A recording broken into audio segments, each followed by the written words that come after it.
এয়া ভিডিঅ' বাইদেউ এজনীৰ পৰামৰ হয় আৰু বাইদেউজনীয়ে গাহৰিকেইটা আপোনাৰ চকু পানী ওলাইছে আৰু চকু ৰঙচুৱা পৰিছে। ইয়াৰ কাৰণ বেলেগ একো বেমাৰ নহয়। ইয়াৰ কাৰণ আপোনাৰ বাইদেউজনীয়ে দুদিন আগত আপোনাৰ পেলু দৰৱ দিছিলে। পেলু দৰৱ আপোনালোকে ইউজ কৰিব এলবেণ্ডাজোলৰ আপোনাৰ এলবমাৰ আৰু লগতে Li50টো দুদিনমান আগৰ পৰা দিব, তেতিয়া লিভাৰত একো ইফেক্ট নকৰে। আৰু গাহৰিকেইটা আপোনালোকে চাফ চিকুণে ৰাখিবৰ কাৰণে পটাছ পানী ইউজ কৰিব।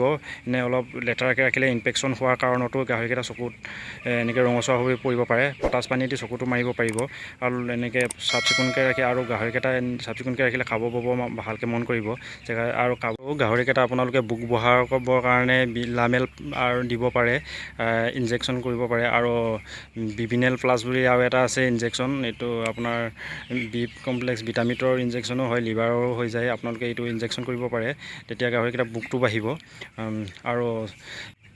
আৰু চেনেলটো ছাবস্ক্ৰাইব কৰি দিব আৰু ভিডিঅ'টো শেষলৈ চোৱাৰ বাবে বহুত বহুত ধন্যবাদ।